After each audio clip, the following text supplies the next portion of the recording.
Once upon a time, in a cozy little burrow beneath the roots of an old oak tree, there lived a small brown rabbit named Benny. One bright morning, Benny woke up, stretched his long floppy ears, wiggled his little pink nose, and his tummy made the loudest rumble he had ever heard. It was time to find some food. Benny hopped to the entrance of his burrow and poked his tiny nose outside. The meadow was full of morning dew and golden sunlight. Butterflies danced over the flowers, and the breeze smelled fresh and sweet. Somewhere out there, Benny thought, there was something wonderful to eat. He took a big, brave hop and began his great big search. Benny's first stop was the clover patch near the old fence post. He hopped through the tall green blades and sniffed all around. He found one tiny clover leaf, then two, then three. But just as he was about to take a bite, a big bumblebee buzzed right over his head. Benny squeaked and leaped backwards, tumbling tail over ears into the grass. Benny sat up and shook the clover from his ears. That was when he heard a tiny voice. "Are you okay?" it squeaked. Benny looked down and saw a little gray mouse sitting on a pebble, holding a small piece of bread. Her name was Maggie. "I'm fine," said Benny. "Just looking for food. Do you know where I can find something to eat?" Maggie tapped her tiny chin. "Have you tried the berry bush by the stream?" she asked. Benny thanked Maggie and hopped off toward the sound of the stream. The water babbled and sparkled in the sunlight as it twisted through the meadow. Benny followed it carefully, peering through the ferns and tall reeds, his nose twitching with every step. He could feel he was getting closer to something good. And there it was, the berry bush. Its branches were heavy with big, round, dark red berries, glistening in the morning light.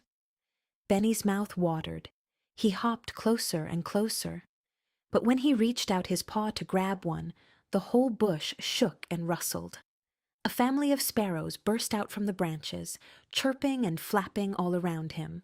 Benny ducked under his paws as the birds swirled around him, their little wings whooshing past his ears. Then, one by one, the sparrows settled back on a nearby branch and looked at him curiously. "Sorry about that," Benny said with a sheepish smile. The sparrows chirped back, as if to say they didn't mind at all. But the berries were up high, too high for a small rabbit to reach. Benny kept going. He rounded a mossy rock and nearly bumped into the slowest, most wrinkled creature he had ever met. An old tortoise named Oliver, who was chewing a dandelion very slowly and very happily. "Excuse me," said Benny. "Do you know where I might find something to eat?" Oliver blinked his old gentle eyes and pointed one slow claw toward the far end of the meadow. "The apple tree," he said, "beyond the big hill, but it's quite a walk." Benny looked at the big hill in the distance. It looked very big indeed. His tummy rumbled again, louder than before. He took a deep breath, flicked his fluffy white tail, and began to hop. Up and up and up the hill he went, his little legs working hard.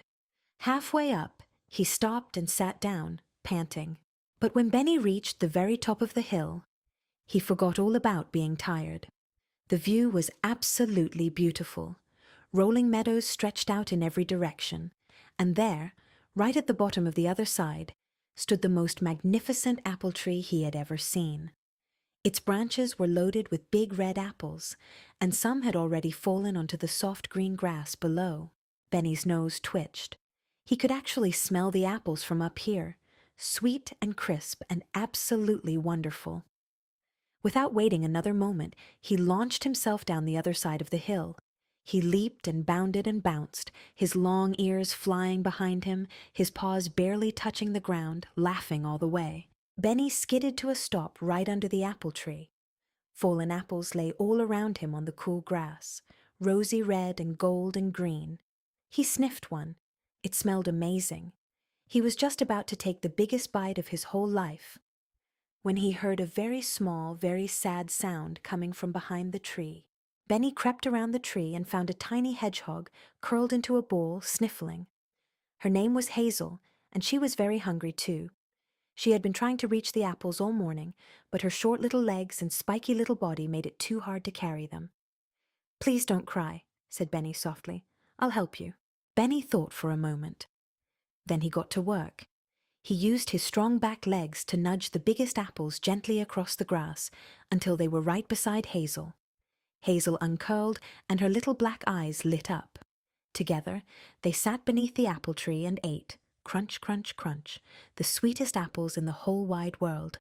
As they ate, Benny told Hazel all about his adventure. The clover and the bee, Maggie the mouse, the sparrows, and old Oliver the tortoise.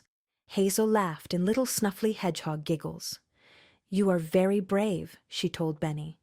Benny's ears went pink. He didn't feel very brave. He had just been very hungry. After their meal, Benny and Hazel looked up.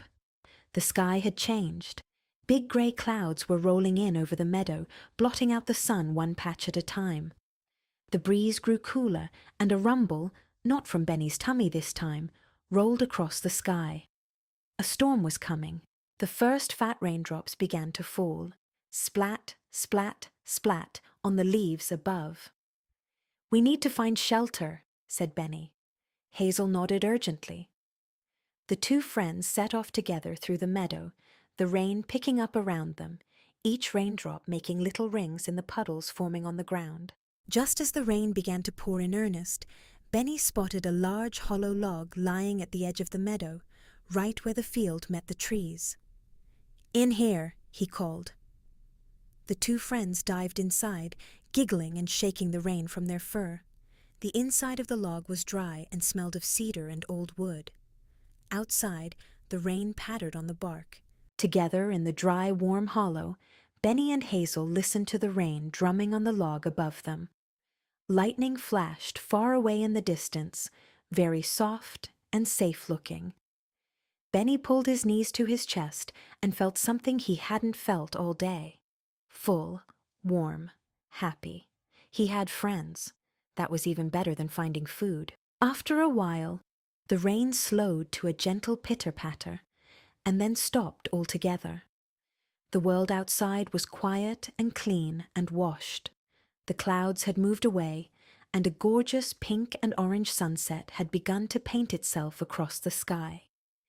Benny peeked out of the log and breathed in the fresh after-rain air. And there it was. A rainbow. Its bright bands of color arched all the way across the sky, from the apple tree on one side all the way to the old oak tree where Benny's burrow was on the other. Hazel gasped. Benny's eyes went wide. Neither of them had ever seen anything quite so beautiful. Hazel lived near the log, so her home was close. Benny walked her to her little door tucked under a mossy stone. "Thank you for sharing the apples," said Hazel. "Thank you for the company," said Benny. They bumped noses in a hedgehog and rabbit goodbye, and Hazel disappeared inside. Benny smiled and turned for home. The sky had grown soft and deep by the time Benny crossed back through the meadow. The first stars were beginning to blink on, one by one, like tiny lanterns. The moon rose, big and yellow and round, lighting Benny's path through the tall grass. His shadow stretched long and thin across the silvery meadow. At last, Benny reached the old oak tree and found the round little door to his burrow. He squeezed inside and flopped down on his soft mossy bed with a happy, tired thump. His tummy was full. His heart was full. He had walked far, been scared by bees and birds, climbed a big hill, made 2 new friends, and watched the most beautiful rainbow he'd ever seen. Benny closed his big brown eyes. The meadow was quiet. The moon shone softly overhead. Somewhere far across the field, a nightingale began to sing. Benny smiled in his sleep. Tomorrow, he thought drowsily, there might be more clover to find, more friends to meet, more adventures to have. But for now, it was time to sleep. Good night, Benny. Good night.